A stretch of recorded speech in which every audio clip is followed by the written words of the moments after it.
bienvenue. Pour commencer, un chiffre qui interpelle Sasti. En 2023, au Sénégal, les exportations de plastique, elles couvraient à peine 10% des importations. 10%.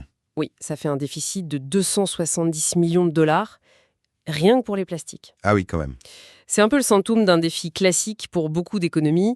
Comment on fait pour moins dépendre des importations, surtout pour les produits de base, et construire une vraie industrie chez soi? C'est la question centrale, effectivement. C'est vraiment au cœur de notre discussion aujourd'hui. Pour essayer d'y voir plus clair, on va plonger dans plusieurs documents. On a des chiffres précis sur le commerce sénégalais, D'accord. une proposition concrète, un projet de formation technique là-bas. On regardera aussi le contexte africain plus large, le commerce régional. La Z de la CAF, la CEDEAO, j'imagine. Exactement. Et puis un petit détour historique avec l'exemple de la Turquie dans les années 30. Et enfin, des réflexions un peu plus stratégiques sur l'industrialisation. Un programme assez riche. Oui, l'idée c'est de décortiquer tout ça, de voir un peu les pistes, les obstacles pour le Sénégal, en particulier sur ces secteurs plastique et produits de nettoyage. Très bien. Alors, par où commence-t-on? Justement, par ces chiffres du commerce. Le cas des plastiques, c'est vrai que c'est assez frappant. Ce ratio très bas, le déficit qui augmente. Oui, alors ce ratio de 10%, c'est pas juste un chiffre, hein. C'est un vrai signal d'alarme.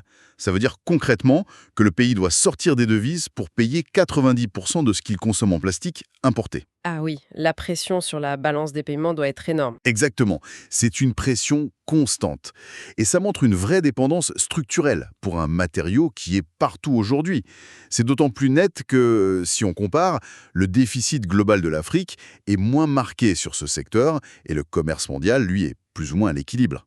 Alors que pour les produits de nettoyage, d'après les données, la situation a l'air un peu différente. Le déficit est moins important et le ratio s'est même bien amélioré ces derniers temps. Oui, la dynamique est intéressante là. Ça mérite qu'on s'y arrête. Presque 100% de couverture en 2023, c'est ça? Oui, on frôle l'équilibre, voire on a eu des excédents certaines années, juste avant. Ça suggère qu'il y a une capacité locale qui émerge. Peut-être des entreprises qui arrivent à exporter un peu.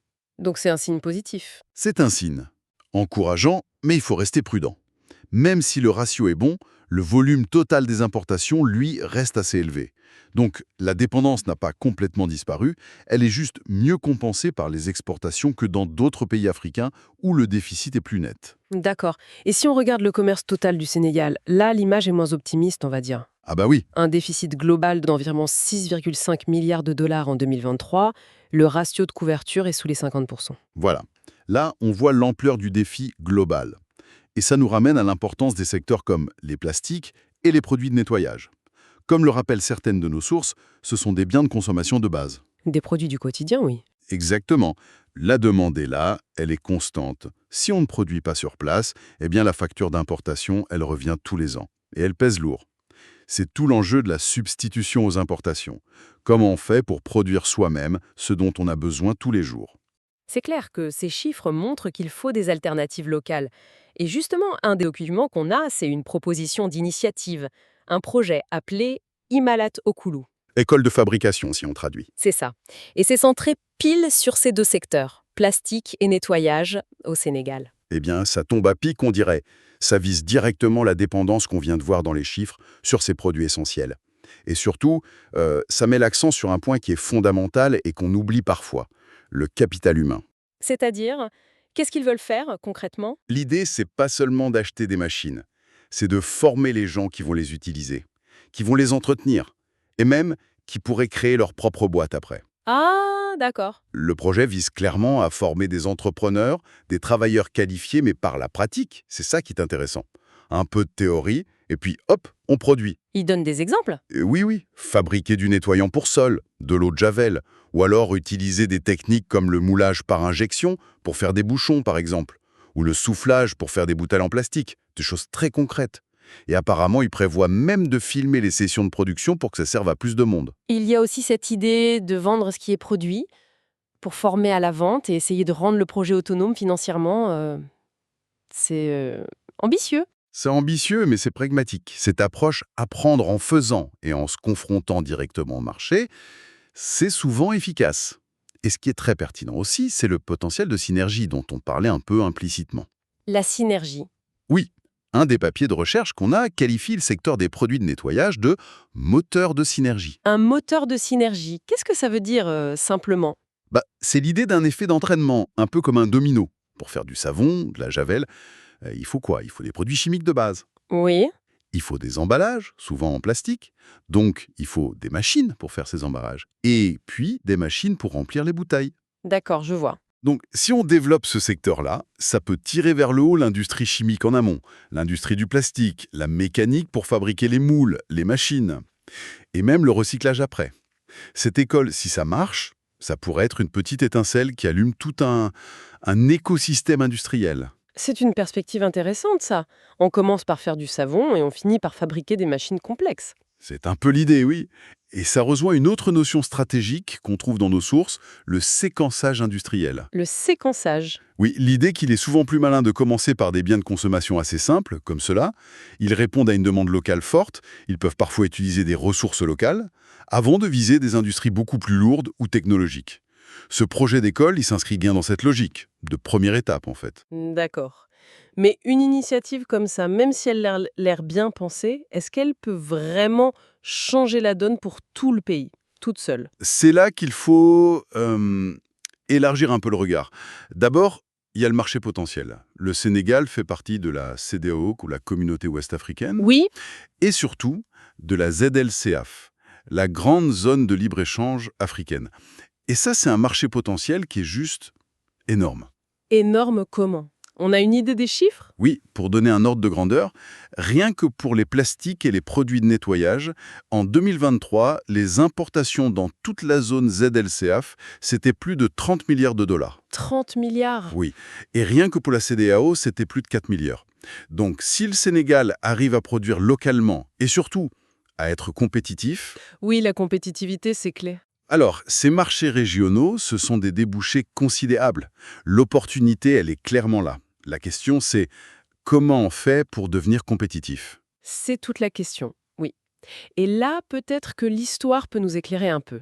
Nos sources parlent du premier plan industriel turc. Ah oui, le premier plan quinquennal turc, lancé en 1934. Alors, attention, le contexte est très différent, hein. C'était une jeune république juste après l'indépendance, en pleine crise mondiale de 29. Oui, rien à voir. Mais la démarche est intéressante. En gros, l'initiative privée ne suffisait pas, alors l'État turc a mis en place une politique très très volontariste, ce qu'ils ont appelé le devletçilik. Devlatchilik? Oui, ça veut dire en gros étatisme, un fort interventionnisme de l'État dans l'économie. Et qu'est-ce qu'ils ont fait concrètement avec ce plan? L'objectif était hyper clair, remplacer les importations pour les biens de première nécessité. Textiles, sucre, papier, verre, ciment, acier. Les basiques. Les basiques, oui. Et en utilisant au maximum les ressources du pays. L'approche était très A, planifiée. On identifiait les besoins, on choisit les secteurs, on définit la taille des usines, on choisit les technologies. Et surtout, on crée des entreprises publiques pour construire et gérer ces usines. Des noms comme Sumerbank, Itibank. D'accord, un pilotage vraiment depuis le sommet, quoi. Et ça a marché. Pour l'époque, les résultats ont été assez spectaculaires, oui. Ils ont fortement réduit leur dépendance pour ces produits-là, la production industrielle a bien augmenté, le PIB aussi. Et ils ont même réussi à avoir un excédent commercial en pleine crise mondiale. Ah oui, quand même. Ça montre qu'une approche planifiée, dirigée par l'État, peut fonctionner, en tout cas pour lancer une première base industrielle. C'est assez frappant ce parallèle historique. Ce plan turc a créé des usines très concrètes. À Nazilli pour le coton, Pachabatché pour le verre. D'ailleurs, le projet d'école sénégalais, même s'il est beaucoup plus petit, il liste aussi des équipements, des produits précis. Il a ce côté très tangible dans les deux cas. Absolument. Et cet exemple turc, avec aussi une autre source qui parle d'un institut d'industrialisation un peu théorique, ça soulève la question de la coordination et de l'échelle. Cet institut imaginaire, il ferait tout. L'analyse de marché, l'ingénierie, le financement, la formation, la politique industrielle. Une espèce de tour de contrôle, quoi. Une tour de contrôle de l'industrialisation. Et ce projet d'école sénégalais, l'Imala Tokoulou, comment il se situe par rapport à cette idée? Eh bien, cette école, elle intègre des éléments importants, la formation pratique, le lien au marché, le ciblage sur des secteurs. Mais elle semble opérer à une échelle Micro. moins intégrée dans une stratégie nationale d'ensemble que ne l'était le plan turc ou que ne le serait cet institut théorique. D'accord. Donc la question reste un peu ouverte. Est-ce qu'un projet comme ça peut vraiment réussir tout seul? Ou est-ce qu'il a besoin d'être porté par un cadre national beaucoup plus fort, beaucoup plus structuré, pour avoir un impact qui transforme vraiment les choses? Ok. Bon, si on essaye de rassembler un peu tout ça, on a d'un côté le défi du Sénégal, ce déficit commercial, surtout pour des biens essentiels, qui montre une industrialisation encore incomplète. Oui, Et en face, on a des pistes. Une initiative locale, très ciblée, comme cette école de fabrication, et puis des leçons, peut-être, à tirer de l'histoire, de la stratégie économique plus large. c'est exactement ça. Les points clés qui ressortent, je dirais, c'est primo, où est-ce qu'on commence? Le choix du point d'entrée est stratégique. Les plastiques, les produits de nettoyage, ça semble pertinent. Pourquoi? Parce qu'il y a une demande de base et parce que ça peut entraîner d'autres secteurs. C'est cette fameuse synergie.